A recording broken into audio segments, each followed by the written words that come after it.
રહ્યા છે? હા, તમે શું કરી રહ્યા છો? અમે આ કાગળ પરથી જુદી જુદી વસ્તુઓ બનાવી રહ્યા છે. અને તમે શું કરી રહ્યા છો? અમે ગૂંથણ કામ કરી રહ્યા છીએ. તમે અમે પથ્થરમાંથી આ મૂર્તિઓ બનાવી રહ્યા છીએ. અને તમે અમે આ વાંસમાંથી જુદી જુદી વસ્તુ બનાવી રહ્યા છે.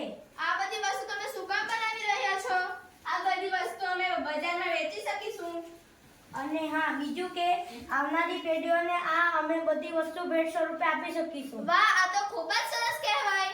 હા સોનલબેન, આ બધા લોકો આપણી ભારતીય કલા અને સંસ્કૃતિને ઉજાગર કરવાનું કામ કરી રહ્યા છે. હા મોહિનીબેન, એકદમ સાચી વાત કહી. કલા એ માનવનું અભિવ્યક્તિ માધ્યમ છે. તેના દ્વારા માનવચિત્ત અને સમાજનું દર્શન થાય છે. બિલકુલ સાચી વાત કરી તમે સોનલબેન.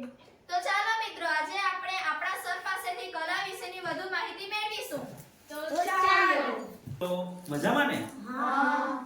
જો કેમ છો બાળ મિત્રો, મજામાં ને? હા. તમે એક નાનકડું ડેમોન્સ્ટ્રેશન જોયું ને? હા. શાની વાત કરેલી હતી એમાં? કલાની. કલાની વાત કરેલી હતી. તો આજે થોડી આપણે વાત ફરી પાછી કરીએ.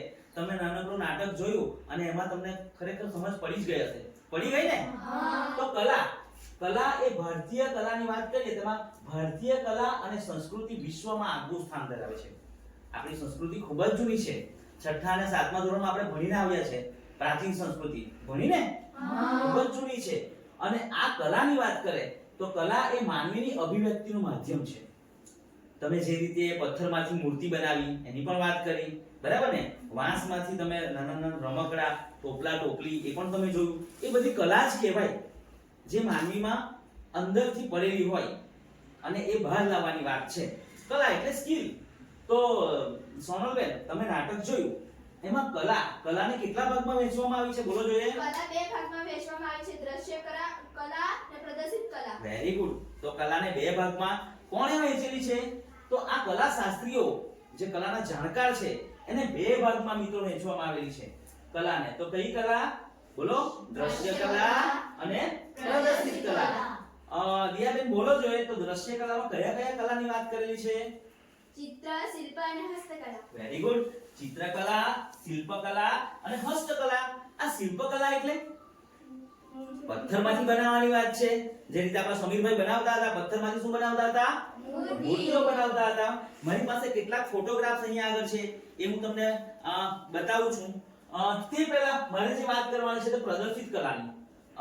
મિતભાઈ બોલો જોઈએ. પ્રદર્શિત કલામાં આ કલાશાસ્ત્રીઓ કઈ કઈ કલાની વાત કરે છે? પ્રદર્શિત કલામાં નૃત્ય, વાદ્ય, નાટ્ય કલા અને સંગીત કલા. Very good.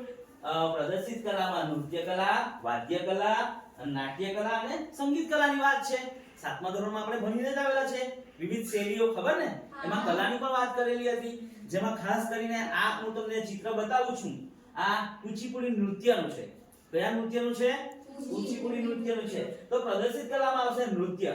એમાં સરસ મજાના પોસ્ટરો તમને મેં બતાવેલા. ફરી એકવાર આપણે જોઈ લઈએ.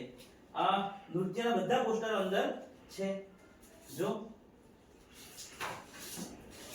છે ને? તમે જોયું જ છે.